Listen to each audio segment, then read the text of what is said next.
السلام عليكم ومرحبا بكم في فيديو جديد على هذه القناة اللي مخصصة للتربية المالية. الفيديو اللي قبل دويت فيه على الاستثمار في البورصة للجميع وشرحت لكم شنو هما التساؤلات والحوايج اللي خاصك تكون دايرهم في بالك قبل ما انك تحط رجليك في البورصة.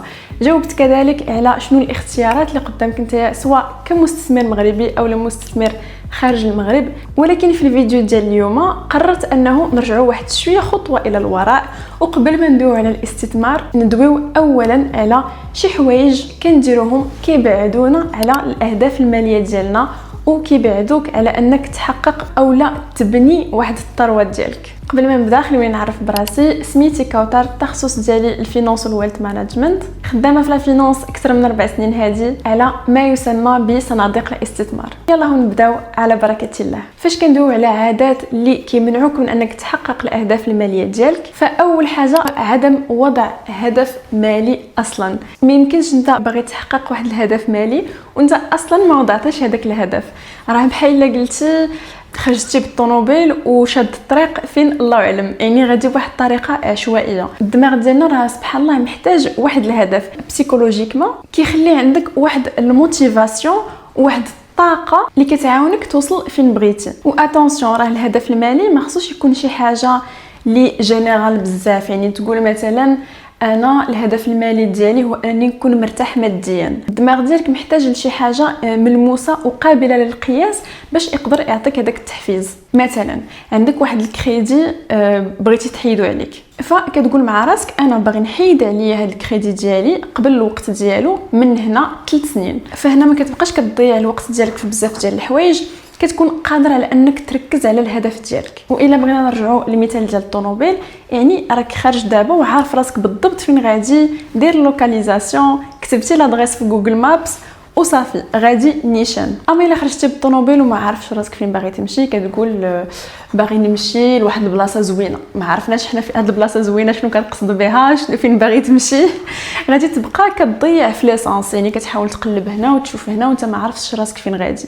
يعني تماما بحال الاهداف الماليه ديالك، الا ما حطيتيش واحد الهدف اللي قابل للقياس، واحد الحاجه اللي محدده، الدماغ ديالك ما كيقدرش انه يركز، وكتبقى كتضيع في الطاقه ديالك في شي حوايج اللي ممكن ما كيهموكش او ما غاديش يوصلوك لهذيك الحاجه اللي انت باغي.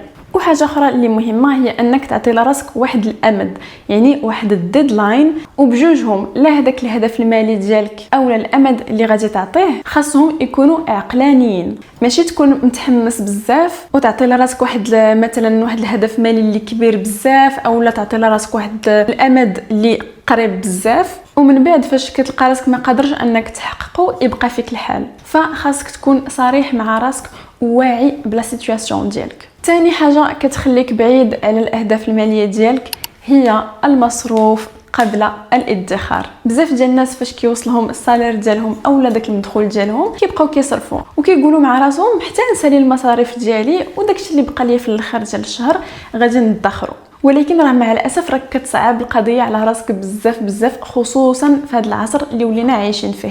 فين ما مشينا سوغ انترنيت كتخرج لي ماغازان، الشركات ولاو مستثمرين في الماركتينغ ديالهم بواحد الطريقه شرسه. ما كاين غير الماركتينغ، كتكون بعض المرات غادي لشي بلاصه ما ناويش تشري كتلقى راسك وليتي شاري. كنبقاو كنشوفوا الناس في انستغرام ها هما مسافرين، ها هما غاديين لهاد لي ريستو الواعرين وهذا، وتنولوا حتى حنا كنتعاندوا حتى حنا بغينا نديروا بحالهم، وحنا ما عارفينش يمكن لا سيتوياسيون ديال هذاك الانسان وراء الكاميرا، شنو هذاك الانسان الحاله الاجتماعيه ديالو اصلا كي دايره. ما كنسولوش راسنا هذا الشيء كامل وكنبقاو خسر في الفلوس. تبارك الله كاينين شي ناس اللي سبحان الله دايرين بحال هكاك، كيقدروا هو واخا ما نعرف شنو كيقول مع راسو انا غادي نصرف القده والقد وصافي، وفي الاخر ديال الشهر غادي ندخر. من الاغلبيه ديال الناس بحالنا حنا الناس العاديين هذا الشيء صعيب علينا بزاف. فخاصك تدخر هو الاول، يعني فاش يوصلك السالير ديالك او داك المدخول ديالك انت خذ واحد المونطون، نقول واحد 10% ولا 20% وحطها في المدخرات ديالك، حطها على جنب. عاد اللي شاط هو اللي ديرو كمصروف وتبدا كتصرف منه. انا قلت 10 ولا 20% دو مانيير جينيرال، يعني لا موين ديال الناس، ولكن يقدر على حساب عاوتاني كنرجعوا لاول حاجه اللي هي الهدف المالي اللي وضعتي لراسك. يقدر شويه اغريسيف، يعني حط لراسك واحد المده زمنيه قليله وباغي دير شي حاجه اللي كتستلزم واحد الفلوس اكثر، فيمكن انت كاع توصل هذاك الادخار ديالك ل 30% ولا 40% الا كانت الحاله ديالك كتسمح بهذا الشيء. فوالا المره الجايه فاش يوصلك الصالير اولا المدخول ديالك، حيد فلوس الادخار هما الاولين، عاد باش اللي شاط بدا تصرف فيه. ثالث خطا هو عدم الالمام بالمصروف ديالك. راه ما يمكنش انت مثلا باغي تقتصد وباغي تنقص من المصاريف ديالك وانت اصلا ما عارفش شنو كيدخل وشنو كيخرج من عندك. ما خصناش باقي نبقاو عشوائيين في الطريقه باش كنجيريو الفلوس ديالنا. وهنا غادي نشرح لكم واحد 3 ديال لي كونسيبت اللي ماشي الناس ديال الفينانس اللي كيستعملوهم، وانما الناس ديال الكونطابيليتي، الناس اللي في المحاسبه كيعرفوا بانه المصروف ديالنا كيتقسم على واحد 3 ديال الانواع: لي شارج فيكس، لي شارج فاريابل و لي شارج سيمي فاريابل. نبداو باول نوع اللي هو لي شارج فيكس. لي شارج فيكس هما هذوك المصاريف اللي عندك قارين لي ستابل ما كيتبدلوش، كل شهر ضروري يعني بزمنك خاصك تحيدهم. مثلا الكرا ديالك، فلوس ديال لاسيورونس، لابونمون ديال التليفون، اولا كاينين الناس مساكن اللي عندهم امراض مزمنه فعندهم شي دويان اللي ضروري خاصهم يشريوهم كل شهر. يعني لي شارج فيكس هما دوك لي شارج اللي فيك ومع الاسف الا باغي تقتصد وباغي انك تنقص المصروف ديالك ما عندك ما دير ليهم. ثم كاينين لي شارج سيمي فاريابل، هما واحد لي شارج اللي فيهم واحد لا بارتي، واحد الجزء اللي هو قار وما كيتبدلش، وعندك واحد الجزء اخر اللي تقدر تلعب به اللي ممكن انك تقتصد فيه اولا انك تغيره او تغير منه قدر المستطاع الا بغيتي. مثلا الماء والضوء، كاينين دي ترونش واحد لا بارتي اللي هي قاره، ولكن كاينه واحد لا بارتي اللي فاريابل وكتعتمد على شحال انت ضيعتي او استهلكتي ديال هاد مصادر ديال الطاقه. تقدر انك تقتصد فيهم. مثلا فاش كيكون الصهد وانت داير لا كليم، ما تحلش الشرجم ولا كليم، ما تبقى تضيع في الطاقه اكثر. انت في الدار والضواء مشعولين في دي شومبر دي بياس ما جالس فيهم حتى شي واحد وانت شاعل في الضواء. والصراحه بعيدا على انك تقتصد او لا توصل للاهداف الماليه ديالك، كتجيني حشومه اننا نبقاو نضيعوا في الضوء وفي الماء. ثم كاينين لي شارج فاريابل. اشنو هما لي شارج فاريابل؟ هادو واحد المصاريف اللي داكشي اللي كتخسر فيهم كيعتمد بشكل كلي على الاستهلاك ديالك. مثلا الخروج الا ما خرجتيش راك ما غاديش تخسر في الفلوس في الخروج. الماكله والشراب، التقضيه ديال الدار حتى هي هما النوع ديال المصروف ديال الا بغيتي تقتصد، هما فين كتقدر انك تلعب وكتكون عندك واحد الحريه. ولكن كاين واحد النوع رابع اللي صراحه هذا ماشي ديال كونطابيليتي، هذا واحد النوع انا كنسميه لي شارج نيغوسيابل. وهادو يقدروا يكونوا ميم دي شارج فيكس، ولكن انت تقدر انك تشطر فيهم وتربح فلوس انت وشطارتك. نعطيكم مثال: التامين ديال الدار عاده كيكون فيكس. فاش درنا واحد لو سيستيم ديال السيكوريتي في الدار عندنا، راجلي ديك الساعات عيط على شركه ديال التامين ديال الدار ونيغوسيا معاهم باش انه ينقصوا لنا لا شارج ديال التامين. ما كانوش باغيين في الاول، ولكن هو ما تفكش معاهم، قال لهم ما يمكنش بلي حنا نبقاو كنخلصوا نفس الثمن اللي نورمالمون نتوما غادي تعوضونا في الحاله الله يحفظ الا طرا شي فول ولا شي انسيدون ولا شي حاجه، وحنا دايرين واحد لو سيستيم دو سيكوريتي اللي نقص لنا بزاف من الاحتمال نتاع شي حاجه بحال هكا انها طرا لينا. ولي زاسيورونس راه كيخدموا غير بدي بروبابيليتي، فبقى كي انسيستي حتى فعلا نقصوا لنا الثمن ديال التامين. وهذا غير مثال واحد من الحوايج اللي تقدر انك تنيغوسي. مثلا الضرائب، راه كاينين بزاف ديال لي شارج تقدر انك تدخلهم في الريفوني ديالك اللي كيقدروا انهم يعفيوك من الضرائب. يعني هنا عاوتاني كنقولوا انت وشطارتك وانت شنو كتقلب وشنو عارف، وهذا الشيء كيقدر انه يعاونك بزاف، خصوصا فاش كتكون شي شارج اللي كتكون ريكورونت، يعني كتبقى كتعاود بواحد الشكل دوري، اولا الا كان واحد لاشا اللي هو كبير. مثلا انك تشري واحد الدار، ضروري خاصك انك تحاول وتنيغوسي الثمن ديال هذيك الدار.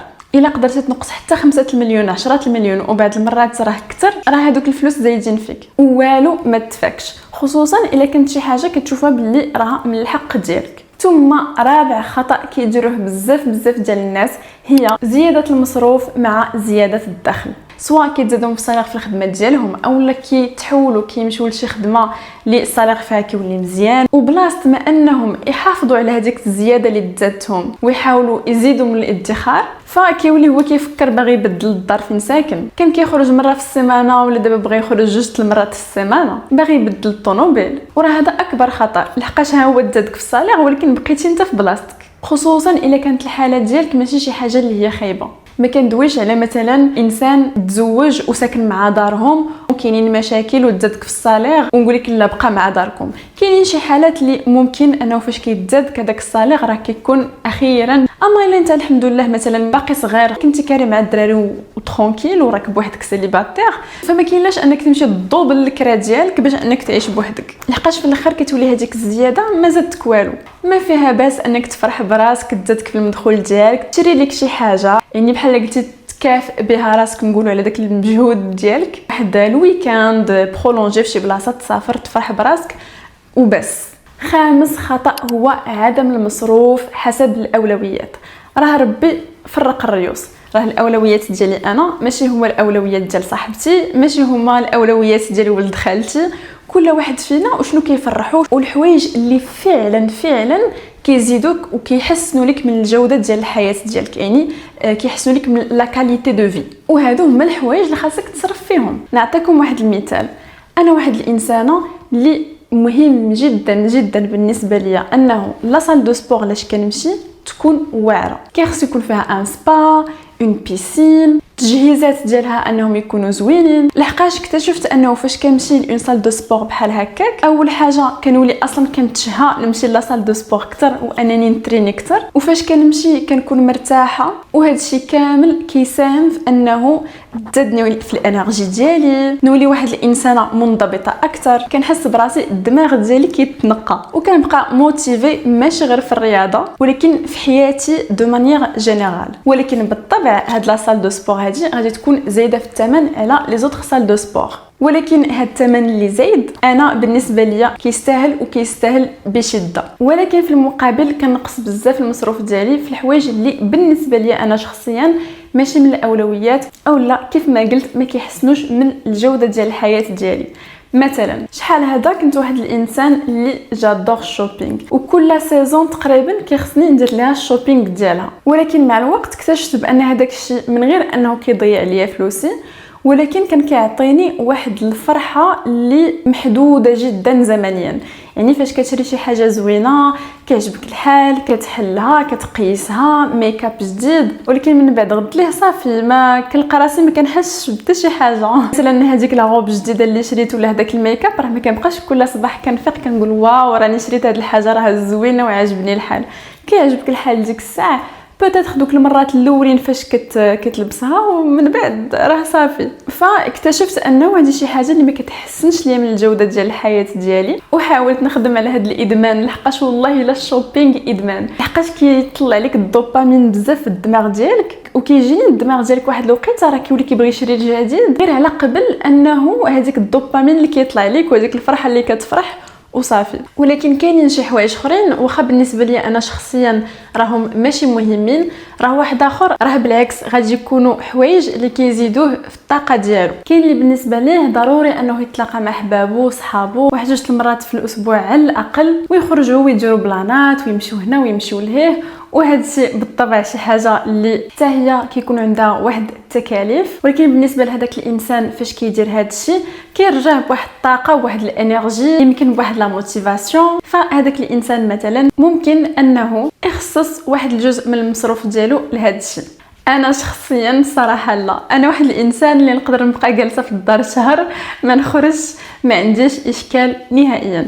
داكشي علاش راه في الاول قلت لكم باللي ربي فرق الريوس، وراه لي بوزوان ديالي انا ماشي هما لي بوزوان ديال واحد اخر اي فيس فيرسا. سادس خطا هو لو كريدي دو كونسوماسيون. يا الهي لا تمل من غير الا كانت عندك فريمون شي اورجونس، الله يحفظ يعني شي حاجه طبيه ولا شي حاجه اللي ما يمكنش انها تسنى ومساله حياه او موت، من غير هذا الشيء لا تمل. واش تاخذ كريدي دو كونسوماسيون باش تشري طوموبيل؟ واش عندك شي عقل؟ لحقاش لو كريدي دو كونسوماسيون راه ماشي غير فيه واحد الفائده اللي هي طالعه، وانما واحد الفائده اللي كتكون طالعه بزاف، يعني كيكونوا غاليين. هذوك القروض ديال الاستهلاك كيتقاموا عليك، ديك ليكسبرسيون اللي عندنا في المغرب، كيتقاموا عليك بغسيل الفندق. هذه حاجه ما كتستاهلش نهائيا، خاصك تبعد عليها قدر الامكان، خصوصا انه لي كريدي دو كونسوماسيون داخلين في ما يسمى ب the bad debt. كاين واحد لو كونسيبت كيقول لك بلي كاين good debt و bad debt، يعني لي سيتوياسيون والحوايج اللي انك تاخذ فيهم واحد القرض او لا واحد الكريدي راه ماشي مشكل، وشي حوايج اللي are bad debt يعني الا خديتي عليهم واحد القرض فهذه حاجه خايبه بزاف. الجود ديبت يعني هذاك الكريدي اللي ما فيهش مشكل، هي مثلا فاش كتاخذو باش انك تشري واحد الحاجه اللي القيمه ديالها كتطلع مع مرور الزمن، يعني لو ديت واحد الاستثمار او لا لو ديت انك تشري واحد الدار، هذه واحد الحاجه كيقولوا انها ماشي مشكل. اما تاخذ واحد القرض باش انك تشري شي حاجه اللي القيمه ديالها كتنزل او شي حاجه اللي كتكونسوما، مثلا لو ديت طوموبيل مثلا، كاين الناس كياخذوا كريدي باش يديروا العرس، عباد الله الناس كيعرسوا بالكريدي، او لا تاخذ كريدي باش انك تمشي تسافر، فهذا الشيء داخل في لا كاتيجوري ديال الباد ديبت. غير بين قوسين انا كنقول هذا الشيء الواقع شنو كاين في المجتمع ديالنا وشنو كاين في الاقتصاد. باش دابا تقول لي لا راه الكريدي كيف ما كان نوع راه حرام او لا حلال، هذا ماشي الموضوع ديال هاد لا فيديو، وهذا ماشي التخصص ديالي. انا بعيده كل البعد على انني نفتي او لا انني نعطي واحد الحكم شرعي، هذه غير بين قوسين.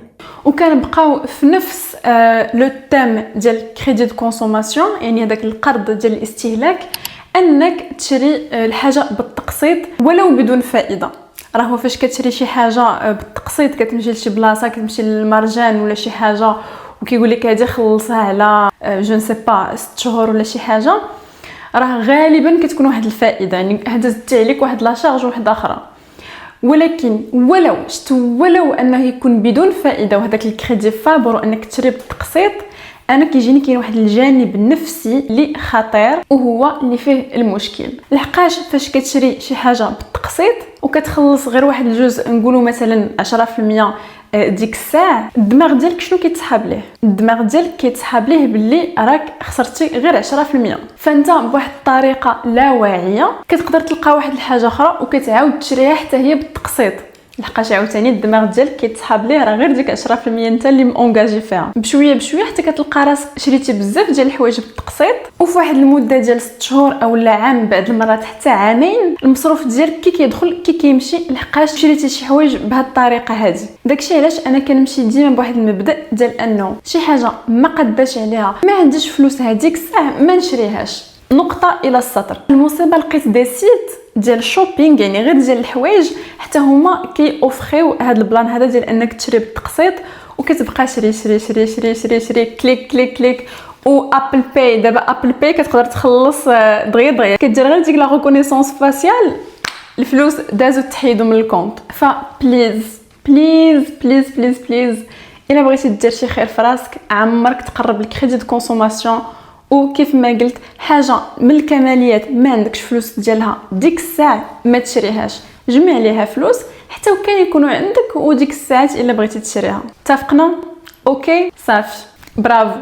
ثم سابع خطا ممكن انك ترتكبه هو انك ما تستثمرش الفلوس ديالك، عدم الاستثمار. كيف ما شرحت في لا فيديو اللي قبل من هذه، بعيدا على انك واش باغي تدخل فلوس او لا، الاستثمار راه ضروري الا ما بغيتيش تخسر فلوسك، لحقاش كيف ما شرحت راه التضخم كينقص من القدره الشرائيه ديال الفلوس ديالك، فعام على عام هذوك الفلوس اللي كيبقاو ناعسين في البنكه اولا مدخرين وما كتخدمهمش وما كتستثمروش، راهم عام على عام كتنقص القيمه ديالهم. ودابا سالينا 7 ديال الاخطاء اولا 7 ديال العادات اللي كيبعدوك على تحقيق الاهداف الماليه ديالك اولا بناء الثروه ديالك. وفي اطار الهضره اللي قلت قبيله على انه كيفاش الشركات في العصر ديالنا اليوم ولاو كيشجعونا بزاف على الاستهلاك المفرط، لقيت اون فيديو داير هذاك الدري اللي كنت دويت عليه نيت في لا فيديو اللي قبل من هذه فلوس تولك، ودوانيت على واحد النقطه مهمه اللي هي التسهيلات اللي ولينا كنلقاو دابا في الطريقه ديال الخلاص. واش عمرك سولتي راسك علاش الابناك والشركات كيخسروا الملايين ديال الفلوس باش انهم يسهلوا لنا العمليه ديال الخلاص؟ الجواب بكل بساطه هو انه باش يخليوك انت تشري داكشي اللي اصلا ما محتاجش ليه. هاد القضيه كتسمى سباندسبشن اي غياب الوعي بالانفاق. والفكره ديالها بكل بساطه انه انت ملي كتخلص بالكاش فراه مخك كيبانوا لي دوك الفلوس خارجين، وبالتالي كتحس بداك الالم ديال انك كتخرج الفلوس. ولكن ملي كتخلص بالتليفون ولا بالابل باي ولا بالتي بي فراه هذا الالم ديال الخلاص كيختفي تماما، وكتولي تبان لك 2000 درهم بحال الله خاسر شي 200 درهم. وزيد عليها انه كل ما نقصت هذيك المده ما بين العمليه ديال الشراء والعمليه ديال الاداء، فهاد الشيء ما كيخليش لمخك الوقت انه يفكر بعقلانيه قبل ما يشري. دونك النصيحه اللي نقدر نعطيك هنايا كفلوس السلك هو انك تحاول قد ما قديتي انك تخلص بالكاش، وفي حاله ما ما كانش عندك اختيار واضطريتي انك تخلص بهاد لي مود دو بايمون، فمن الاحسن انك ملي ترجع للدار في العشيه تحاول تدخل كاع المصاريف ديالك وتسجلهم. هكا كيعاود يجيك هذاك الاحساس ديال انك خسرتي بالفلوس، وكيتولد عندك ما يسمى بهذاك الالم ديال انك خلصتي. وإلا كنتي مثلا ما تابونيتيش ذنوبك على راسك. وهنا خليوني ندير لكم واحد المثال مبسط اللي كيجسد لنا هذا الشيء اللي شرحت. نتخيلوا مثلا واحد الصالير ديال 10000 درهم، اتاخذ منها واحد 2000 درهم اللي غادي تكون للادخار، ثم واحد 8000 درهم تكون مصروف. كيف ما قلنا كاينين لي شارج فيكس هادوك اللي ما يمكنش انك تتحكم فيهم وراهم فيك بحال مثلا السكن، المدرسه ديال الدراري، الدوايات اذا كنتي محتاج الى اخره. ثم كاينين هذوك لي شارج لي سيمي فاريابل ولي شارج فاريابل اللي ممكن انك تتحكم يا اما في واحد الجزء او لا في التوتال ديالهم. كيخصك تحاول انك تمينيميزيهم، يعني تصغر وتقلل منهم قدر الامكان، وما تنسوش انك تشطر حين تسمح الفرصه بذلك، وانك تصرف حسب الاولويات ديالك وفي الحوايج اللي فعلا كيحسنوا من الجوده ديال الحياه ديالك. هادشي ان شاء الله غادي يعاونكم باش انه المدخرات ديالكم انهم يتزادوا، والمدخول ديالك في هذه حاجه ممكن انك تزيد فيها عن طريق الاستثمار. وصلنا للنهايه ديال هاد لا فيديو، كنتمنى انكم تكونوا استفدتوا ولو شي حاجه بسيطه جدا. وقولوا لي في التعاليق لتحت اشنا هي الحاجه اولا الخطا من هاد 7 ديال الاخطاء اللي كتحسوا براسكم خاصكم تخدموا عليه واللي مازال كطيحوا فيه. مع السلامه.